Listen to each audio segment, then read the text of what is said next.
All right, guys, it's the moment you've all been waiting for, your Week 9 matchup previews. So we're going to kick it off with a battle of father versus son, Bend the Knee versus Pack Attack, and two teams that are quite frankly in a death spiral, it would seem, the last few weeks. Just keeps getting worse and worse. And as this is kind of bye-week hell, you're going to see some ugly matchups this week. Definitely the worst on-paper lineup I've run out so far this week. But A.J. Green at Jacksonville, Carlos Hyde versus Arizona, DeMarco Murray versus the Ravens. Yuck. Ugly, ugly situations. Mark Ingram, however, should feast on the Bucs. I expect the Saints to get out in front early and just kind of ride Mark Ingram to a huge game.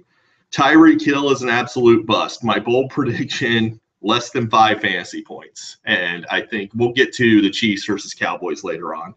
But Breeze, Evans, and Fournette need to carry me. Big shock. I'm going to predict that they do.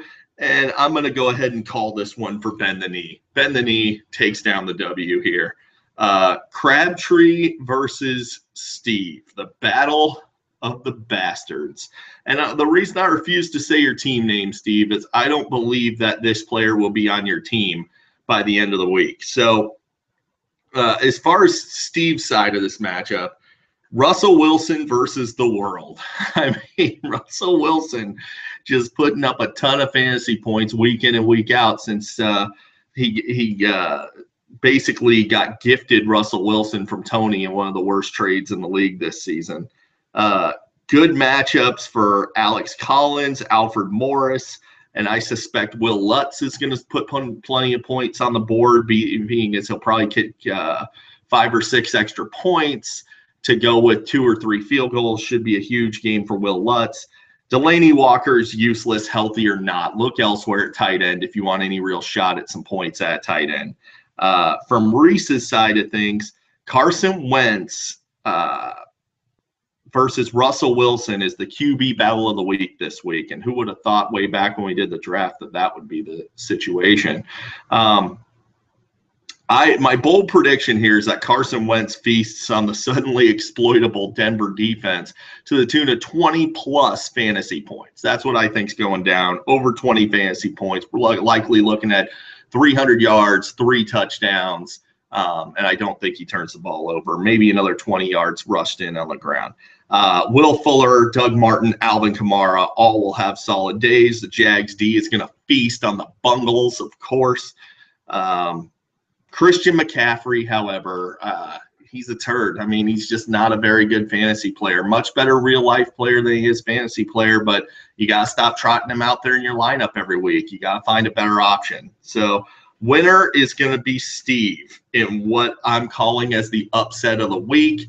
I know Reese isn't going to like this call, but I got to call it objectively, and I think Steve wins this matchup. I think Steve's going to make a move or two that's going to put him out in front. So Steve gets the W.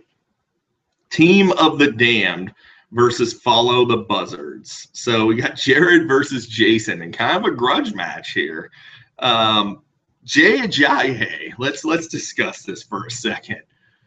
Going to the Eagles, where he's apparently going to be playing second fiddle to LeGarrette Blount, if you believe what the coaching staff says.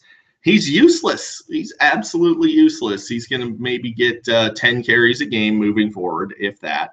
So, I mean, I'm not real sure why they decided to trade for him. But there you go.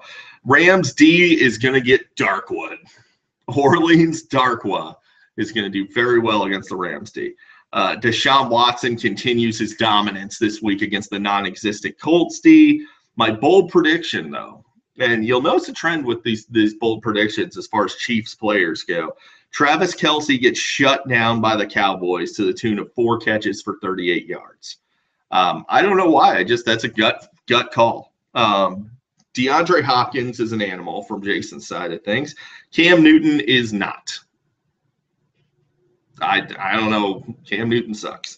Joe Mixon is going to need to get a heavy workload against Jacksonville. Jacksonville's the toughest defense in the league to throw on. It's well documented. If I know that, I would assume that the Bengals know that, but I never take anything for granted with the Bengals because they are one of the worst coach teams in the history of the league. So, but my bold prediction here is over 100 yards and a touchdown in a tough matchup. I think Mixon gets it going anyway, just basically out of necessity. If they want any offense whatsoever this week, it's going to have to be Joe Mixon. Fat Rob ought to be in free agency. I don't know what you're doing, who you think you're kidding, pretending you're going to start him. Nobody believes that. You know, he should have been in free agency weeks ago. Winner is going to be team of the damned. I'm calling Jared to win because you still have Fat Rob on your team, so you don't deserve to get a prediction called in your favor. Jared gets the W. So, John versus Cheesehead. John is punting this week, but I don't think you've looked at next week too. You're in very big trouble next week too. And if you go into week 11 at 5-5 with no Zeke for the final 4 games before the playoffs, you might not make the playoffs. In fact, that's my bold prediction here, is that John does not make the playoffs. Currently the highest scoring team in the league in second place. You're not going to make it. You're just not. Your team's set up for failure down the stretch.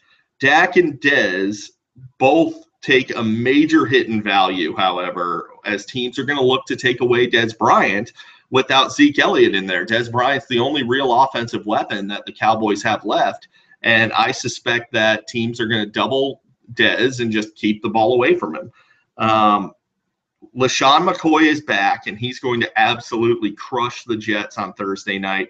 Love Kelvin Benjamin on the Bills. Bold prediction here. He slides right in as the number 1 wideout, 90 yards and a score. First week as a Bill. Winner's going to be Tony, obviously, because John's not trying to field the team this week. But again, John, you really need to look at next week too. You're in some pretty deep trouble here, and your playoff spot is starting to become it's big question now. Where it looked like you were a slam dunk playoff team. Not so much anymore. OJ's Revenge versus Curly's Gone Wild. 2 surging teams. Winners, this is a huge matchup, guys. Winner's going to take over second place in the league, have a major leg up in the playoff race. That being said, Chris, Marcus Mariota is a barely usable fantasy QB. Give me a call about Drew Brees, buddy. Okay? Amari Cooper is still a turd, aside from 2 plays 2 weeks ago that both should have been flagged for offensive pass interference. Devontae Freeman at Carolina is a ridiculously tough matchup, and since he's not, I repeat, is not the top running back in fantasy, he will have a tough go at Carolina. Aaron Jones, however, will not have a tough go. If the Packers are going to do anything on offense, it's going to run through Aaron Jones. Marshawn Lynch, however, is useless. He's a useless old man. He's a relic, and he's a moron. He's an absolute idiot. Have you seen what this guy does? He's going out there and running over high schoolers on his week off suspension. Come on, guy's an idiot. Julio Jones, Joe, come on. You got to be sick of him by now. Call me. We'll work something out. I'll save you some face there. Alex Smith has a tougher time than you think against the Cowboys. As I've been predicting this whole video, I think the Chiefs are going to have a tougher time than you think. Gurley, Aguilar, and Marvin Jones, however, will not have a hard time. But my bold prediction here, Philly D scores over 20 against the Denver Broncos, who are rolling out Brock Osweiler. Yes, that Brock Osweiler at quarterback this week. Winner, Gurley's Gone Wild. And that is it for your matchup previews for this week. And I will see you guys on Tuesday for the recap of how this week went down. See you later.